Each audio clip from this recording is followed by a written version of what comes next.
The untold story of Myles Garrett, how he became the NFL's most feared pass rusher. Intro. Imagine standing on a football field. The crowd is roaring, the game is on the line, and across from you stands a man who is bigger, faster, stronger, and more explosive than almost anyone you've ever faced. A man so dominant that offensive coordinators redesign entire game plans just to slow him down. A player who can ruin an offense with a single snap. That man is Myles Garrett. Today, Garrett is widely considered one of the most terrifying pass rushers in football. Quarterbacks fear him, offensive tackles study him for weeks, and fans marvel at his ability to wreck games almost single-handedly. But here's the thing. His story didn't begin under NFL stadium lights. It started in a household where greatness was expected, a household where athletic excellence wasn't unusual, it was normal. This is the untold story of Myles Garrett and how he became the NFL's most feared pass rusher. Chapter 1. Born into athletic greatness. Myles Lorenz Garrett was born on December 29, 1995, in Arlington, Texas. From the beginning, he was surrounded by athletes. His mother was a track star. His father was an athlete as well. His older sister, Bria Garrett, became an elite track and field competitor. His older brother, Sean Williams, played college basketball. Athleticism ran through the family's DNA. But even among athletes, Myles stood out. He wasn't just strong. He was unusually explosive, fast, flexible, powerful, and incredibly competitive. As a child, Garrett wasn't obsessed solely with football. He loved basketball, track, and even dinosaurs. In fact, long before he became an NFL superstar, Garrett was known for his fascination with science, history, and paleontology. While many future football stars spent every free moment watching game film, Myles could often be found reading books. That combination of intelligence and athleticism would eventually become one of his greatest strengths, because football isn't just about physical talent.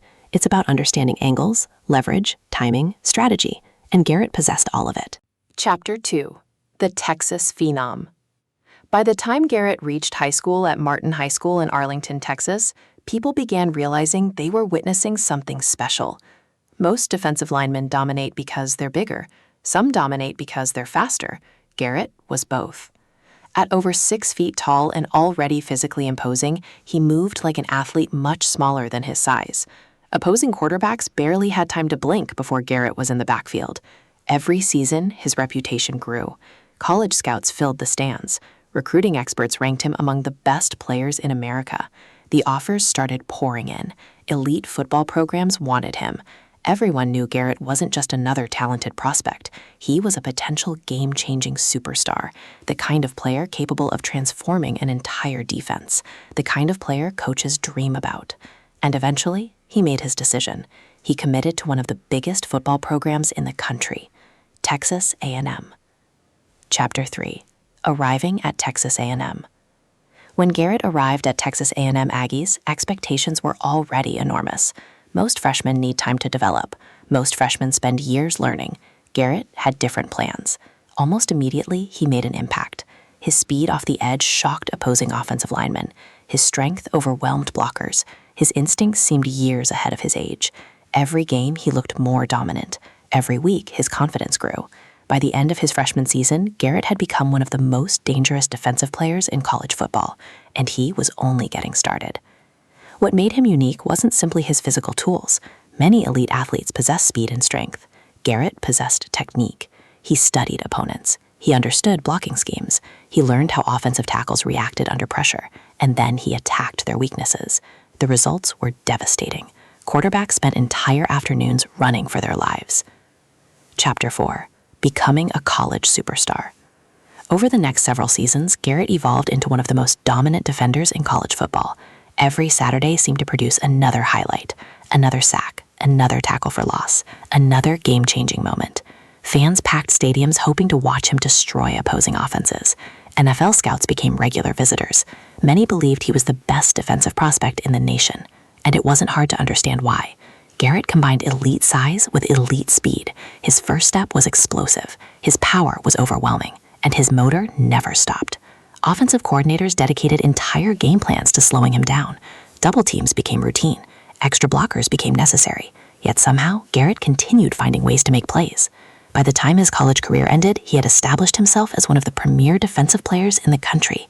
The NFL wasn't a question anymore. It was inevitable. Chapter 5. The number 1 pick. The 2017 NFL Draft arrived. Teams across the league desperately needed pass rushers, because in modern football, pressure changes everything. A great pass rusher can completely alter a game, and Garrett was viewed as the best defensive prospect available. The anticipation built for months. Analysts debated, scouts evaluated, general managers calculated. Then the moment finally arrived. With the first overall pick in the 2017 NFL Draft, the Cleveland Browns selected Myles Garrett. The Browns believed they had found their franchise cornerstone, a player capable of leading their defense for the next decade, a player capable of changing the culture, a player capable of restoring hope. The pressure was immense. Number 1 picks are expected to become stars. Anything less is considered disappointment. But Garrett wasn't intimidated. He embraced the challenge. Chapter 6. Early NFL Lessons. The NFL is different. Everyone is stronger. Everyone is faster. Everyone is smarter. Dominating college football doesn't guarantee NFL success. Many elite prospects discover that reality the hard way. Garrett faced injuries early in his professional career. There were setbacks, challenges, moments of frustration. But every obstacle taught him something. He refined his technique, improved his hand usage, expanded his pass rush arsenal, developed countermoves, learned how veteran offensive tackles thought. And slowly, the pieces came together. The flashes of greatness became more frequent. The sacks started piling up. The disruption became constant. Opposing offenses began realizing something dangerous. Myles Garrett was figuring it out. Chapter 7. The Making of a Nightmare. By the early 2020s, Garrett had transformed into a defensive nightmare. He wasn't merely good, he was dominant. Every week, offensive coordinators faced the same question: how do we stop Myles Garrett? The answer was usually the same: you don't. You just try to survive. His combination of power and speed was almost unfair. One play, he'd run around a tackle.